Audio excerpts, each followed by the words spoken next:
Many people believe that if they exercise regularly, maintain a normal weight, and eat reasonably well, their blood pressure should take care of itself.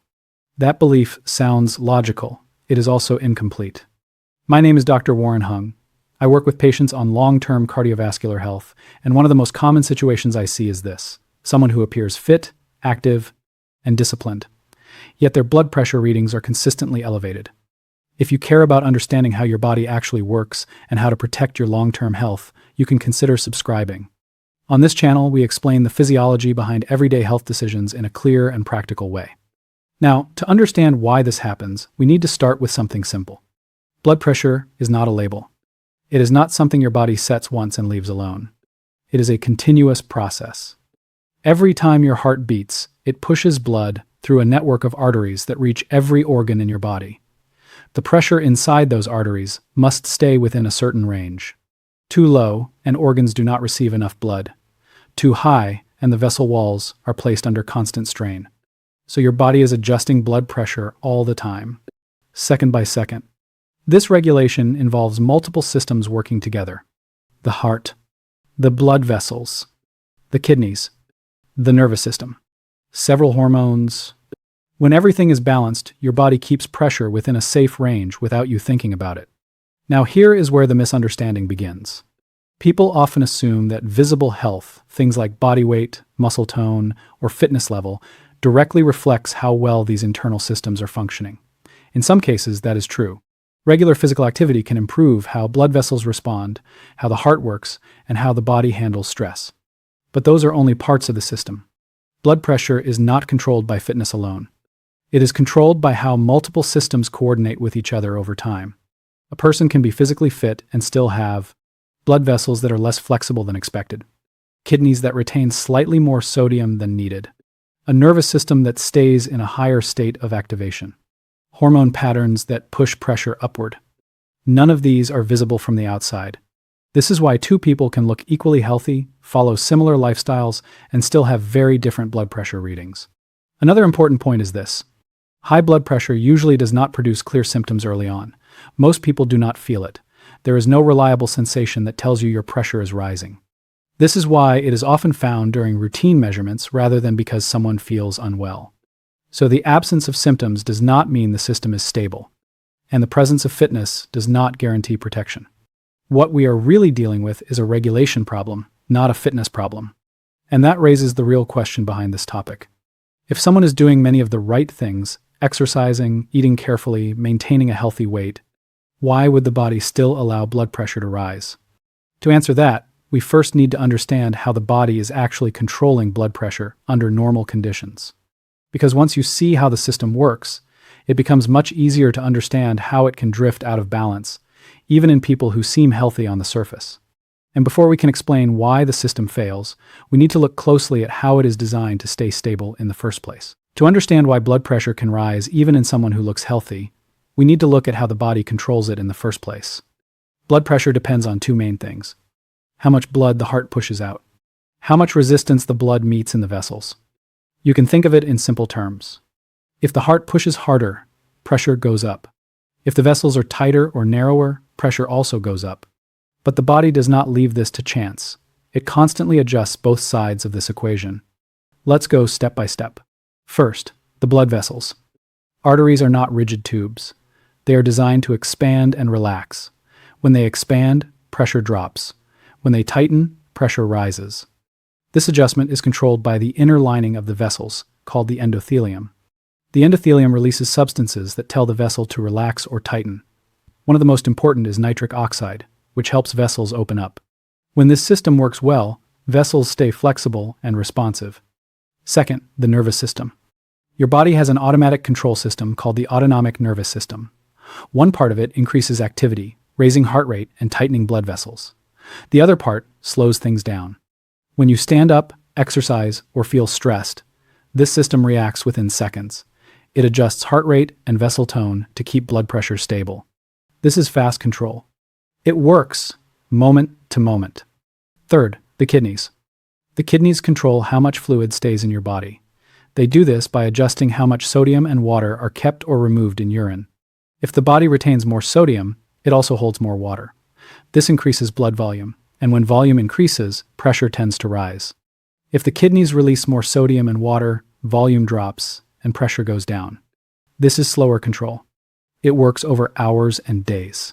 Fourth, hormones. Several hormones act as signals that adjust blood pressure. One important system is called the renin-angiotensin-aldosterone system. When the body senses that pressure is too low, this system activates. It causes blood vessels to tighten and tells the kidneys to retain sodium and water. Both actions raise blood pressure. When this system is more active than necessary, pressure can stay elevated even when it is not needed. Now, all of these systems are constantly communicating. The vessels adjust resistance. The heart adjusts output. The kidneys adjust volume. The nervous system and hormones coordinate the whole process. When these signals are balanced, blood pressure stays within a healthy range. But balance does not mean perfection. It means the system is adapting correctly to what the body needs. And this is where small differences begin to matter. I remember a patient in his late 60s who exercised almost every day. He walked several miles, maintained a stable weight, and his blood tests looked generally normal. He was surprised when repeated measurements showed his blood pressure was elevated. When we looked more closely, his sodium intake was not excessive, but his body was retaining more sodium than expected. His kidneys were simply more sensitive. And this illustrates something important about how the body works. Two people can follow similar habits, but their internal regulation can behave differently. This difference is often subtle. It is not something you can see from appearance or routine alone. Another layer to understand is time. Some systems react quickly, like the nervous system. Others act slowly, like the kidneys and hormones. Blood pressure is the result of all these layers interacting over time. So even if someone exercises regularly, that does not automatically correct how their kidneys handle sodium, how their vessels respond to signals, how active their hormonal systems are, how their nervous system reacts to daily stress. Fitness can improve some parts of regulation, especially vessel flexibility and heart function, but it does not fully override all control systems. This is why blood pressure is better understood as a system-level outcome, not a single behavior outcome. It reflects how well multiple processes are aligned, not just how active or disciplined someone is. Once you see it this way, the original question becomes clearer. The issue is not that the person is doing something obviously wrong. The issue is that one or more of these control systems may be pushing pressure upward, even quietly. But to understand why that happens, we need to look at the specific mechanisms that can shift this balance even in people who appear healthy. Now that you understand how blood pressure is controlled, we can look at why that control can shift, even in someone who exercises regularly and appears healthy. This is not usually caused by one single problem. It is often the result of specific mechanisms that affect how the system behaves internally. I will walk you through 5 key mechanisms that commonly explain this. 1. Hidden salt sensitivity. Not everyone processes sodium in the same way. Some people can eat a relatively high amount of salt and their blood pressure changes very little. Others are much more sensitive. Even moderate sodium intake can lead to fluid retention and increased pressure. This depends largely on how the kidneys respond. In salt-sensitive individuals, the kidneys hold on to more sodium than expected, and when sodium is retained, water follows. This increases the total volume of blood circulating in the body. More volume means more pressure inside the arteries. This is not always obvious from diet alone. Two people can eat similar foods, but one person's body retains more sodium. Large population studies like NHANES, National Health and Nutrition Examination Survey, have shown wide variation in sodium handling across individuals, including among people with normal weight and active lifestyles. So a person can be disciplined, eat clean, and still have a system that holds onto sodium more tightly. 2. Arterial stiffness. Healthy arteries are flexible. They expand when the heart pumps and relax between beats. Over time, arteries can become less elastic. This is called arterial stiffness. When vessels lose flexibility, they do not absorb pressure as well. Instead of expanding, they resist the flow. That resistance increases blood pressure. This process is influenced by aging, low-grade inflammation, long-term exposure to elevated pressure, metabolic factors that are not always visible. Even physically active individuals can develop arterial stiffness, especially as they get older. Large longitudinal data from studies like the Framingham Heart Study have shown that arterial stiffness can increase independently of traditional fitness markers. So fitness supports vascular health, but it does not fully prevent structural changes in the vessel walls. 3. Persistent nervous system activation. The nervous system plays a major role in regulating blood pressure. If the body is frequently in a state of activation, even at a low level, blood vessels stay slightly more constricted and heart rate may remain elevated. This does not require obvious stress. It can be driven by chronic mental load, poor recovery, overtraining without adequate rest, constant low-level stimulation. The body's alert system stays partially engaged. Over time, this raises baseline pressure. Research from large cohort data such as the Whitehall 2 study has shown links between chronic stress exposure and higher blood pressure, even in individuals without clear external signs of strain. So a person may feel functional and productive, but internally, their regulatory system is operating at a higher set point. 4. Sleep and nighttime blood pressure patterns. Blood pressure is not constant across the day. At night, during sleep, it is supposed to drop. This is called nocturnal dipping. In some individuals, this drop does not happen properly. When blood pressure stays elevated during sleep, the cardiovascular system does not get a recovery period. Overall average pressure remains higher over 24 hours. This can occur even in people who exercise regularly, maintain a healthy weight, follow good daytime habits. Sleep disorders such as obstructive sleep apnea are one cause, but even milder disruptions in sleep quality can affect regulation. Large-scale data from the UK Biobank has shown associations between poor sleep patterns and increased cardiovascular risk, including elevated blood pressure. So, the issue is not just what happens during the day. It is also what happens during recovery. 5. Genetic and baseline regulatory differences. Some aspects of blood pressure control are influenced by genetics. This does not mean a fixed outcome, but it does mean that different people start with different baseline tendencies. These can include how reactive blood vessels are, how strongly the nervous system responds, how the kidneys regulate sodium, how hormones are released and cleared. These differences are often small, but over time, they shape how the system behaves. Large genetic analyses, using datasets like the UK Biobank, have identified multiple gene variants associated with blood pressure regulation. So two people can follow similar routines, yet their internal regulation responds differently to the same inputs. When you put all of this together, a pattern becomes clear. A person can exercise regularly, maintain a healthy body weight, eat a balanced diet, and still have one or more of these mechanisms quietly pushing blood pressure upward. This is why high blood pressure is not simply a reflection of lifestyle discipline. It is a reflection of how the body regulates pressure internally over time. But understanding these mechanisms is only part of the picture. We still need to look at what this means in real clinical terms and how to interpret it correctly. When you look at all of these mechanisms together, a clearer picture begins to form. Blood pressure is not a direct reflection of how healthy someone looks from the outside. It is a reflection of how well multiple internal systems are regulated over time. This distinction is important. A person can have good muscle tone, a normal body weight, a consistent exercise routine, and still have a regulatory system that is slightly shifted toward higher pressure.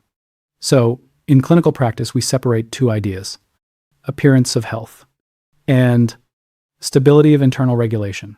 These are related, but they are not the same. Now, let's make this more practical. When a patient comes in with elevated blood pressure, the goal is not just to ask, are they doing the right things? The more useful question is, which part of the system is pushing pressure upward? Because as you've seen, it could be volume, kidneys, and sodium handling. It could be resistance, vessel, stiffness. It could be signaling nervous system or hormones. It could be timing, nighttime regulation during sleep. And sometimes it is a combination. This is why blood pressure is usually evaluated over multiple readings, not a single measurement.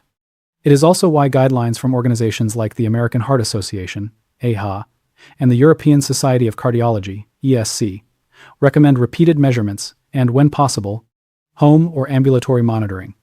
Blood pressure fluctuates. What matters is the pattern over time. Another important concept is the difference between symptom control and cause regulation. High blood pressure often does not produce noticeable symptoms early on. A person can feel completely normal while pressure is elevated for years. So, waiting for symptoms is not a reliable strategy. Instead, The focus is on identifying whether the regulatory system is drifting away from its normal range. If it is, the next step is not always immediate intervention. It depends on how elevated the readings are, how consistent they are, whether other risk factors are present, how the system behaves over time. This is why clinical decisions are based on patterns, not isolated numbers. Another point that often surprises people is this. Improving lifestyle factors such as exercise, diet, and sleep can support regulation, but they do not always normalize it completely. That does not mean those efforts are ineffective. It means that the system may have multiple drivers. For example, improving fitness may help vessel function. Reducing sodium intake may help volume control. Improving sleep may help nighttime regulation. Each action supports a different part of the system. But if several mechanisms are involved, addressing only one may not be enough to fully bring pressure back into range. This is why the approach to blood pressure is often layered, not single step. Now, let's connect this back to the original question. Why do fit and healthy people still develop high blood pressure? Because fit and healthy describes visible behaviors and outcomes. But blood pressure is controlled by internal systems that can vary from person to person. When those systems retain more fluid than expected, respond more strongly to signals, lose flexibility over time, or fail to recover properly during sleep, pressure can rise, even in the absence of obvious risk factors. So, the goal is not to assume protection based on appearance. The goal is to understand how your system is behaving. Regular measurement becomes important. Pattern recognition becomes important. And understanding the underlying mechanisms helps guide what to adjust. If you want more clear explanations that help you understand how your body actually works and how to protect your long-term health, you can subscribe to the channel. Blood pressure is not just about what you do. It is about how your body responds to what you do over time.